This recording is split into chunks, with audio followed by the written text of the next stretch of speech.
Shalom Bapak Ibu Saudara dimanapun berada saat ini. Saya bersyukur kembali saya boleh berada bersama Bapak Ibu Saudara dalam renungan singkat. Kiranya apa yang saya sampaikan saya selalu rindu ini boleh jadi berkat buat Bapak Ibu sekalian. Mari kita akan mengawali dengan berdoa terlebih dahulu. Mari Bapak Ibu kita berdoa. Tuhan, terima kasih kalau saat ini Engkau menolong kami.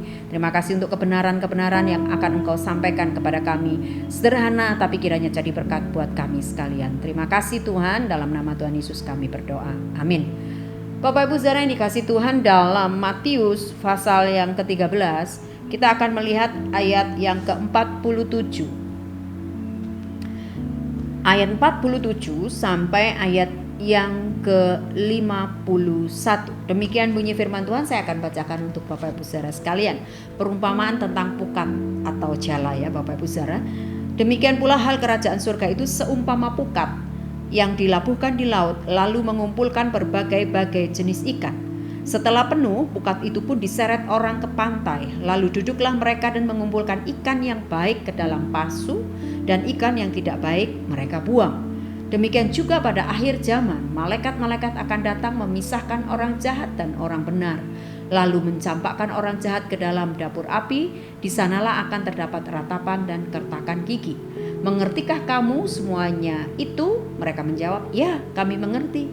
Maka berkatalah Yesus kepada mereka, karena itu setiap ahli Taurat yang menerima pelajaran dari hal kerajaan surga itu seumpama tuan rumah yang mengeluarkan harta yang baru dan yang lama dari perbendaharaannya. Yang menarik adalah pada ayat 47 Bapak Ibu dikatakan di sana bahwa Tuhan itu bilang kerajaan surga itu katanya seumpama pukat yang dilabuhkan di laut lalu mengumpulkan berbagai-bagai jenis ikan. Dan kemudian setelah penuh, pukat itu diseret ke pantai dan kemudian baru dipilah. Karena tidak semua yang tertangkap oleh jala atau pukat itu ikan yang baik begitu. Nah, ini bicara tentang begini Bapak Ibu. Yesus waktu itu kan selalu memakai sebuah perumpamaan. Dan notabene memang murid-murid sebagian besar adalah memang juga nelayan begitu ya. Maka tempat di Israel terbaik di Israel untuk menangkap ikan itu adalah di Danau Galilea, di mana air sungai Yordan dikatakan mengalir deras membawa tumbuh-tumbuhan untuk menjadi sumber makanan bagi ikan-ikan. Menurut seorang yang bernama Kansale, setidaknya ada 24 spesies ikan yang sudah diidentifikasi di danau yang terkenal itu. Dan Tuhan Yesus memberikan perumpamaan tentang pukat atau jala ini yang dilabuhkan di laut untuk para muridnya. Dan dalam perumpamaannya itu Yesus menggambarkan orang yang menangkap ikan itu akan membutuhkan tentunya ya jala alatnya begitu ya. Dan dibutuhkan 6 orang lebih katanya ya, menurut orang-orang yang menjadi nelayan ya, bahwa untuk membentangkan pukat ke laut, pukat biasanya memiliki ukuran panjangnya 100 meter dan lebar kira-kira 2 meter. Dan pada saat nelayan membentangkan pukat atau jala itu, maka akan banyak ikan-ikan yang akan terjaring tentunya, entah ikan besar atau ikan yang kecil, ikan yang baik atau ikan yang gak baik. Maka setelah dikumpulkan, barulah kemudian dipilah ikan yang tidak baik dalam pengertian mungkin ikan yang bisa dikonsumsi, layak dikonsumsi atau tidak begitu, itu dipisahkan. Dan di sana kemudian firman Tuhan berkata, demikian juga pada akhir zaman seperti itu maksud firman Tuhan. Seperti seorang nelayan menebarkan jala dan kemudian menangkap ikan. Semuanya bisa tertangkap atau pukat itu menampung sebanyak ikan yang mungkin bisa ditampung oleh jala itu. Tapi kemudian tidak semua yang tertangkap dan terjaring itu adalah yang seperti dimaksudkan. Maka kemudian dipisahkan. Nah itu yang firman Tuhan mau bilang. Seperti itu juga akhir zaman. Bahwa orang-orang akan dipisahkan begitu. Jadi Tuhan jaring semuanya kita. Jadi pukat jalannya Tuhan disebarkan semua. Seumpama seorang nelayan. Dan kemudian semua tertangkap masuk. Tapi tidak semua pada akhirnya itu yang akan terpilih, kurang lebih begitu kata firman Tuhan. Seperti ikan yang baik dipisahkan di tempat tersendiri, kemudian ikan yang tidak baik dibuang. Demikian juga kata firman Tuhan dalam Matius 13 ini. Dikatakan bahwa pada akhir zaman malaikat-malaikat akan datang memisahkan orang jahat dan orang benar. Lalu mencampakkan orang jahat ke dalam dapur api. Di sanalah akan terdapat ratapan dan kertakan gigi.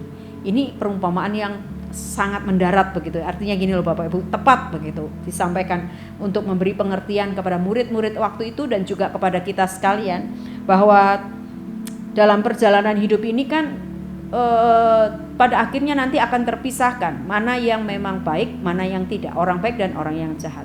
Nah, kenapa dalam sebuah jala yang sama ternyata ada dua yang berbeda? Sekali lagi bahwa ini bicara kasih karunia. Artinya ketika kita dirangkul Tuhan, ditangkap Tuhan dengan pukatnya Tuhan. Sebetulnya kalau kita sungguh-sungguh memakai kesempatan ini sebagai sebuah anugerah, tentunya kita akan ada di jalan yang benar dan kita termasuk manusia atau yang tadi firman Tuhan orang yang baik. Tapi bagaimana? Ternyata ada juga yang tidak baik. Firman Tuhan sudah jelas mengatakan, mengingatkan bahwa nanti akan dibuang ke dapur api, begitu ya. Nah, maka dalam kasih karunia yang Tuhan beri, respon orang kan masing-masing Bapak Ibu. Ada yang menanggapi kasih karunia Tuhan ini dengan sungguh-sungguh melayani Tuhan, dengan sungguh-sungguh mengasihi Tuhan, hidupnya gak mau main-main, ya sungguh-sungguh begitu ya. Tetapi ada juga yang mereka meresponi kasih karunia Tuhan itu dengan sembarangan begitu ya. Kemudian mereka mulai membuat hidup mereka karena mentang-mentang udah dapat kasih karunia dari Tuhan, maka ia kemudian bisa saja menolak Tuhan dalam perjalanan itu, atau bisa saja kemudian mereka mengabaikan kasih karunia dengan hidup semau mereka seperti saya bilang di depan dan lain sebagainya.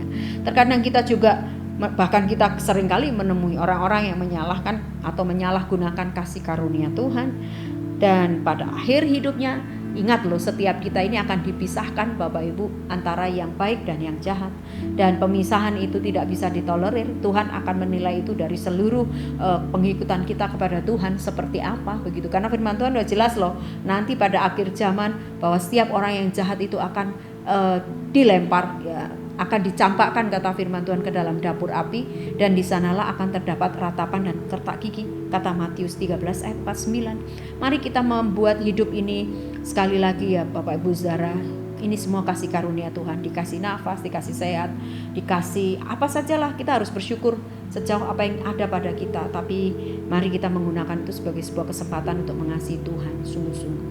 Biarlah kebenaran ini boleh menolong kita.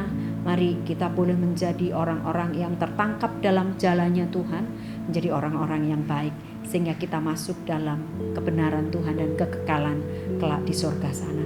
Mari kita akan mengakhiri dengan doa. Mari kita berdoa. Bapa, kami bersyukur, berterima kasih. Sekali lagi kami tak hentinya mengucap syukur sebab kebaikan Tuhan atas kami. Kami mohon Roh Kudus memeteraikan kebenaran firman Tuhan ini lebih lanjut, supaya kebenaran ini jadi nyata buat hidup kami. Terima kasih Bapa dalam surga, dalam satu nama Tuhan kami Yesus Kristus kami berdoa. Haleluya. Amin.